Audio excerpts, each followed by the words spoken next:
Estamos na casa de Obed-Edom. Esse lugar foi identificado como o lugar em que Obed-Edom morou. Eu não sei se você lembra, Obed-Edom foi o homem que recebeu a arca do concerto, a arca da aliança.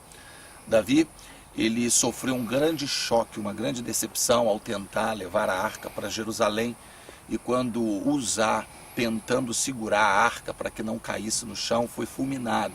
Uma grande festa se tornou em tristeza, em luto.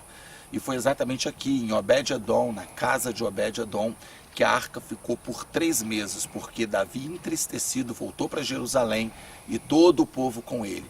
E aqui Obed-Edom permitiu que a arca ficasse.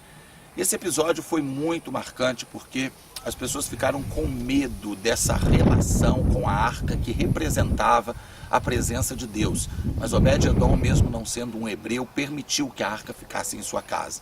Algum tempo depois, exatamente 3 meses depois, Davi recebeu a informação de que a arca do concerto vinha trazendo prosperidade para Obed-Edom e para sua casa. Ou seja, esse lugar começou a prosperar. Obed-Edom começou a prosperar, a sua casa começou a prosperar.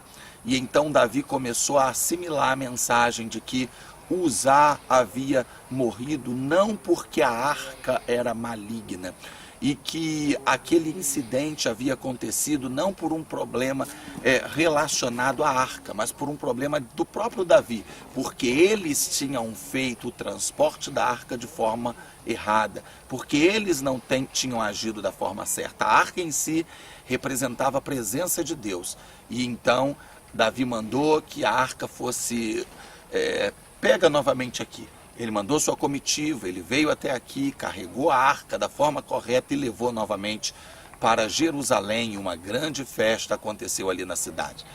Nós podemos extrair daqui muitas mensagens, e a primeira delas parece uma mensagem muito óbvia. A arca representava a presença de Deus. Quando a presença de Deus está em uma casa, essa casa é uma casa próspera. Quando nós permitimos a presença de Deus estar na nossa vida, não apenas como um utensílio. É claro que a arca na época era um utensílio, mas hoje na nossa realidade isso tem um significado muito mais amplo. Obviamente na época também tinha, mas hoje nós não temos a arca de forma material, de uma forma literal. Nós hoje temos a arca como a presença de Deus. E então nós entendemos que quando a arca de Deus, ou seja, quando a presença de Deus está numa casa, em uma família, em um lar, a bênção do Senhor e a prosperidade chegam. Está na hora de nós abrirmos as portas da nossa casa, abrirmos as portas para a nossa família. Enfim, está na hora de nós assimilarmos a ideia, a visão de que a presença de Deus na nossa vida trará junto com ela princípios que farão com que as nossas vidas tornem-se vidas prósperas, tornem-se vidas que venham a ser levadas, direcionadas por Deus.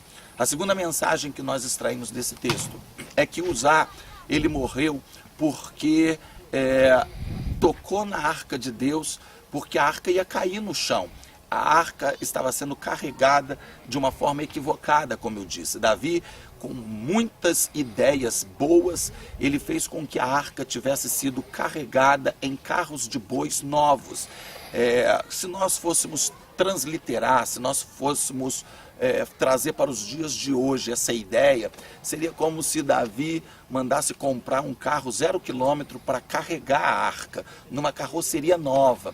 Ou seja, ele estava dando honras à arca, mas não foi essa a ordem de Deus. A ordem de Deus tinha sido de que a arca fosse carregada em carros, não fosse carregada em carros de bois, mas fosse carregada pelos sacerdotes. Ou seja, a arca tinha que ir no ombro dos sacerdotes, que deveria levá-la e trazê-la, transportá-la para qualquer lugar. Isso mostra que boas intenções, elas não são suficientes, que ideias nobres não bastam, que nós precisamos muito mais do que ideias nobres, nós precisamos muito mais do que boas intenções para agradar a Deus. Nós, na verdade, precisamos de uma única coisa para agradar a Deus. Nós precisamos servir a Deus da forma como Ele determina e não da forma como nós achamos mais interessante. nós precisamos fazer a obra, levar a arca, ministrar a palavra, servir a Deus, enfim, da forma como Deus determina e orienta na sua palavra. Você pode ter boas intenções, mas isso não basta. O que basta é fazer da forma de Deus, do modo como Ele orienta. Nós temos muitas boas ideias, nós temos muitas intenções positivas, mas quem de nós poderia ter uma intenção melhor do que a do Criador? Quem de nós poderia conhecer o caminho melhor do que Ele conhece? Enfim, se você quer servir a Deus, faça da forma como Ele orienta. E a terceira lição que eu tiro desse texto, desse episódio bíblico que fala, ou que está diretamente relacionada a esse lugar, a casa de Obed-Edom, é que nós, na verdade, não podemos sofisticar o Evangelho. Eu estou falando com você hoje através de um programa de televisão, mas é óbvio que o corpo a corpo, estar junto, não pode ser substituído por uma tela ou por uma transmissão televisiva. Não, não pode. Nós não podemos sofisticar as coisas de modo a tirar ou aumentar essa distância entre homem e homem. Nós não podemos sofisticar o Evangelho de modo que a essência seja perdida. Davi teve a ideia de colocar a arca em um lugar bom.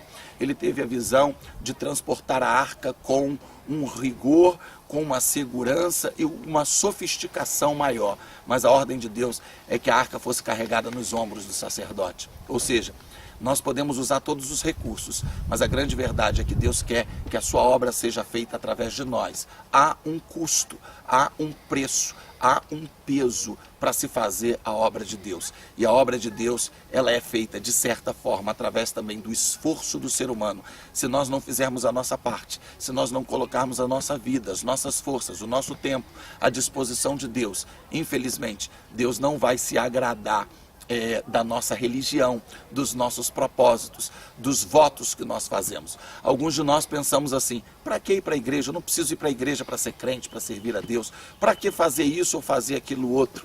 Enfim, Deus, Ele quer a proximidade contigo. Deus quer que nós estejamos junto com Ele, porque gostamos de estar junto com Ele. Ele quer que nós o sirvamos, porque gostamos de estar ao seu lado. Ele quer que nós estejamos colocando a sua arca, a sua presença no nosso ombro, porque amamos a sua presença.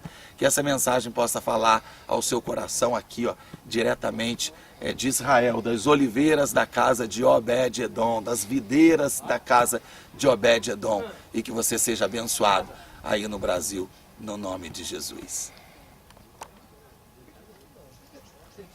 Eu já fui abençoado daqui de cima.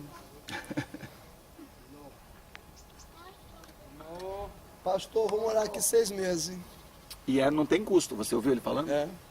Mas tem que trabalhar aqui em algum Tem. Você, ajudar. que funciona uma hospedaria, um hotel. Você trabalha, você paga a sua estadia.